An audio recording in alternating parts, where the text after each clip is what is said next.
Hello everyone, welcome to Mathic commerce centre Kotkapura. तो आज हम इस वीडियो में आपकी इकोनॉमिक्स का चैप्टर नंबर 5 मनी जो है पार्ट नंबर 2 स्टडी करेंगे।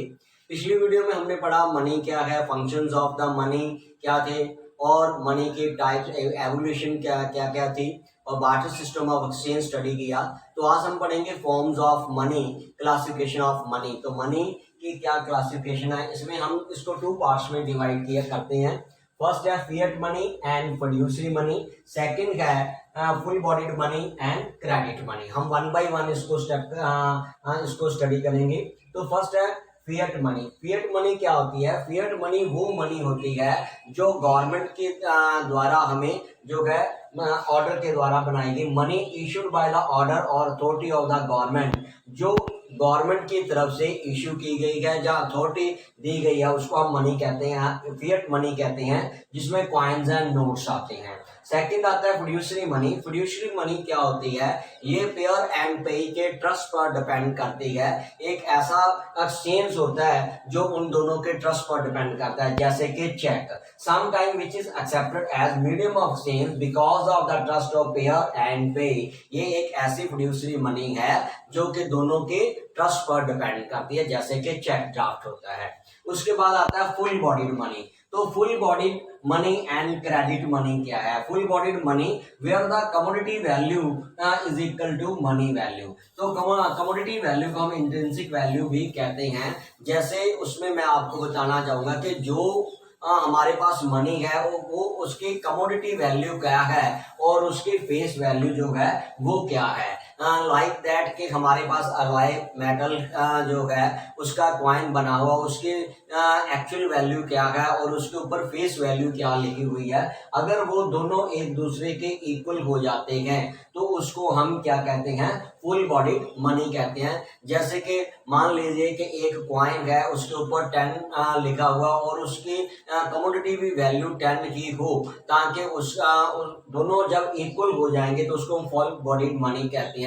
जैसे पिछले समय में जो काफी समय पहले गोल्ड के कॉइन चलते थे, अगर उसके ऊपर 1 रुपया लिखा हुआ है तो 1 रुपए में उतना ही गोल्ड होता था। अगर 2 रुपये लिखा हो तो 2 रुपये में उतना ही गोल्ड होता था। अदरवाइज क्या होता था कि उसकी गोल्ड की वैल्यू ज्यादा होती थी और उसके ऊपर लिखी हुई जो वैल्यू होती थी वो कम होती थी। तो लोग क्या करते थे, उसको गोल्ड को घर ले जाकर मेल्ट करके ज्यादा पैसे मतलब उसको सेल कर देते थे। तो उसको 1 रुपये और 2 रुपये में जैसे नहीं चलाते थे तो उसकी इंट्रिंसिक वैल्यू ज्यादा होती थी। तो आज जब ये दोनों इक्वल कर दिए जाते हैं तो उसको हम कहते हैं कमोडिटी वैल्यू, और मनी वैल्यू जब इक्वल होती है तो उसको हम कहते हैं फुल बॉडीड मनी। अगर आज उस अलॉय मेटल को हम मेल्ट करके मार्केट में सेल करना चाहें तो उसका पैसा हमें उतना नहीं मिलेगा, उसकी वैल्यू बहुत कम होती है, उसके ऊपर फेस वैल्यू ज्यादा लिखी होती है। और क्या ऐसी मनी चलेगी? बिल्कुल भी नहीं चलेगी, क्योंकि फिर वो लोग घर में ले जाकर उसको मेल्ट करके सेल करना शुरू कर देंगे।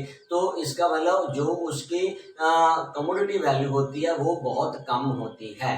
तो जब ये इक्वल हो जाते हैं तो फुल बॉडीड मनी बनती है। तो क्रेडिट मनी कमोडिटी वैल्यू कम और उसकी मनी वैल्यू ज्यादा होती है। जैसे कि हम करेंसी में देखें कि जैसे पेपर करेंसी में कागज का जो नोट है, अगर हम उसको पेपर के रूप में मार्केट में ले जाके सेल करें तो पेपर की वैल्यू कुछ भी नहीं देगा, लेकिन अगर उसके ऊपर 100 रुपीज लिखा हुआ तो वो 100 रुपीज में चलेगा और हम 100 रुपीज में उस के अनुसार कोई भी गुड्स को 100 रुपीज तक बाय कर सकते हैं। तो उसकी मनी वैल्यू ज्यादा होती है, उसको हम कहते हैं क्रेडिट मनी। तो कमोडिटी वैल्यू उसकी कम है और मनी वैल्यू उसकी ज्यादा होती है।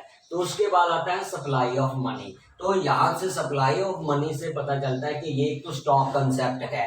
तो स्टॉक कंसेप्ट क्या होता है? Refers to the stock of money which is held by the people of country at the point of time. तो जो कंट्री के पीपल के पास जो एक पॉइंट ऑफ टाइम पर हेल्ड की गई है मनी, उसको हम सप्लाई ऑफ मनी कहते हैं। तो इसमें क्या चीजें इन्वॉल्व नहीं होती? Does not include. फर्स्ट होता है money held by the government. जो गवर्नमेंट के पास पैसा है उसको इसमें इंक्लूड नहीं किया जाता। सेकंड है money held by the banking system of the country. जो गवर्नमेंट के पास है, जब बैंकों के पास जो पैसा पड़ा है उसको हम इसमें सप्लाई ऑफ मनी में लेकर नहीं चलते। तो उसके बाद आता है हु सप्लाई ऑफ मनी। तो who supply of money, money को कौन सप्लाई करता है, इसमें सप्लाई जो सप्लायर हैं ये तीन है हमारे, जिसमें है central bank, commercial bank and government of the country. तो सेंट्रल बैंक क्या है, सेंट्रल बैंक देश का सबसे बड़ा बैंक होता है, जो बैंकर्स बैंक होता है, सभी बैंकों के ऊपर होता है, और ये सरकार का अपना बैंक होता है। फादर ऑफ द बैंक्स होता है, जो गवर्नमेंट का बैंक होने के कारण गवर्नमेंट के लिए काम करता है, एडवाइजर का है और एजेंट होता है। ये न्यू करेंसी इश्यू करता है। और हमारे भारत का सबसे बड़ा बैंक कौन है, reserve bank of India, RBI जिसको कहते हैं, ये इश्यू करेंसी नोट्स करता है। इसके पास मोनोपोली होती है, ये सभी प्रकार के नोट जो है इश्यू करता है। 1 रुपीज को और ऑल कॉइन्स को छोड़कर बाकी जितने भी नोट्स होते हैं ये आरबीआई द्वारा इश्यू किए जाते हैं। तो ये आ गया कमर्शियल बैंक। तो commercial bank how they can create money, तो ये मनी को कैसे क्रिएट करते हैं, ये भी सप्लायर होते हैं, मनी को कैसे क्रिएट करते हैं इसके विषय में हम अगले चैप्टर में डिस्कस करेंगे। तो ये कमर्शियल बैंक भी सप्लायर होते हैं। मैंने तभी बोला money held by the banking system of country does not include, क्योंकि ये दोनों जो है सप्लाई ऑफ मनी में नहीं है, ये तो सप्लायर होते हैं। तो उसके बाद आता है गवर्नमेंट ऑफ अ कंट्री। तो गवर्नमेंट ऑफ अ कंट्री हमारे भारत सरकार जो है, तो उसमें मिनिस्ट्री ऑफ फाइनेंस, जो मिनिस्ट्री ऑफ फाइनेंस है, ये 1 रुपए का नोट और ऑल क्वाइन जितने भी हैं वो जो है मिनिस्ट्री ऑफ फाइनेंस द्वारा इश्यू किए जाते हैं। तो these are the supplier of money, तो इनको हम इसमें नहीं लेकर चलते। तो उसके बाद आता है मेजर्स ऑफ द मनी। तो मेजर्स ऑफ मनी को हमने 4 पार्ट्स में क्लासिफाइड किया है, M1, M2, M3 and M4। लेकिन आपके सिलेबस में ओनली M1 है। तो M1 क्या है, M1 is equal to C plus DD plus OD। तो C क्या चीज है, C is equal to currency held by the public, coins plus paper money. जो लोगों के पास करेंसी है और नोट्स हैं, क्वाइंस हैं, वो सी में लिए जाते हैं। DD demand deposit the people with the commercial bank. Commercial bank में जो डिमांड डिपॉजिट पड़ा है, कमर्शियल बैंक के पास हमारा 2 टाइप्स का डिपॉजिट होता है, एक डिमांड डिपॉजिट होता है और एक टाइम डिपॉजिट होता है। तो डिमांड डिपॉजिट जैसे करंट अकाउंट में, सेविंग अकाउंट में हमारा पैसा जो बैंक में डिपॉजिट होता है, जब हमारी इच्छा होती है इसको विड्रॉल कर सकते हैं, जब इच्छा होती है तो हम डिपॉजिट कर सकते हैं, तो ये डिमांड डिपॉजिट होता है। तो जितना भी डिमांड डिपॉजिट होता है वो M1 में लिया जाता है। OD means other deposits. तो यहाँ पर सिर्फ हम यही लिमिट तक करेंगे कि ओडी, तो इसको आगे जाके एक्सप्लेन किया जाएगा। तो इस M1 में 3 थिंग्स को ऐड किया जाता है, C plus DD plus OD। तो उसके बाद आता है, मैं आपकी नॉलेज के लिए M2, M3, 4 बता देता हूं। तो M2 क्या होता है, ये M1 तो सारे का सारा ही है। M1 mean C plus DD plus OD plus deposit with the post office saving banks. Post office में, सेविंग बैंक में जो आपका पैसा डिपॉजिट होता है उसको M1 में ऐड कर दें तो वो M2 हो जाता है। उसके बाद आता है आपका M3। तो M3 में भी M1 तो सारे का सारा ही है, plus net time deposit with the commercial bank. मैंने अभी आपको बोला था कि हमारा डिपॉजिट बैंक में 2 टाइप्स का होता है, एक डिमांड डिपॉजिट होता है और एक टाइम डिपॉजिट होता है। तो डिमांड डिपॉजिट मैं पहले आपको बता चुका हूं। टाइम डिपॉजिट होता है जैसे फिक्स डिपॉजिट, जिसको हम 1 ईयर, 2 ईयर्स, 5 ईयर के लिए एक पार्टिकुलर पीरियड के लिए हम डिपॉजिट करते हैं। तो वो सारे का सारा अगर हम M1 में ऐड कर दें तो वो हमारा M3 जो है बन जाता है। उसके बाद आता है M4। M3 सारा बनेगा plus total deposit with the post office. Post office में जितना भी टोटल डिपॉजिट है उसको M3 में ऐड कर दें तो ये M4 हो जाता है। तो इसके बाद ये मैंने आपके सिलेबस में बताया कि ओनली M1 है, M2, M3, M4 आपकी नॉलेज के विषय में बता दिया। उसके बाद हमारे पास आता है, कई बार हमें पूछ लेता है कि मनी के जो नैरो डेफिनेशन है, जब ब्रॉड डेफिनेशन है, तो नैरो मनी में हम M1 और M2 को लेकर चलते हैं और ब्रॉड मनी में हम M3 और M4 को लेकर चलते हैं।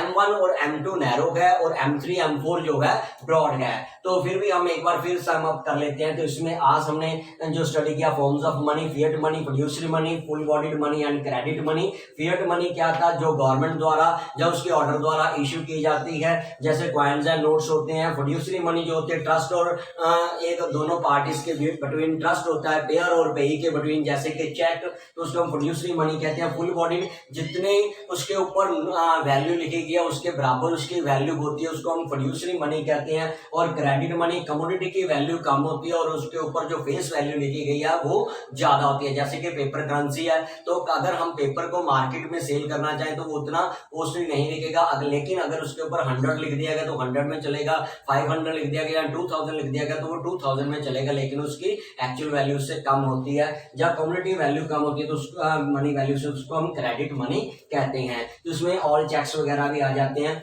सो उसके बाद आता है हमारा stock, supply of money stock concept है। तो स्टॉक कंसेप्ट क्या होता है, जो एक पार्टी मतलब पीपल ऑफ द कंट्री के पास हेल्ड होता है eight the point of time. इसमें क्या क्या चीज इंक्लूड नहीं की जाती, जो गवर्नमेंट के पास पैसा है या बैंकों में जो पैसा डिपॉजिट है वो इसमें इंक्लूड नहीं किया जाता। जो सप्लाई कौन कौन करते हैं, central bank, commercial bank and government. जो है सेंट्रल बैंक में हमारा आरबीआई है जो ऑल करेंसी इश्यू करता है 1 रुपीज को और कॉइन्स को छोड़कर, इसकी मोनोपोली होती है।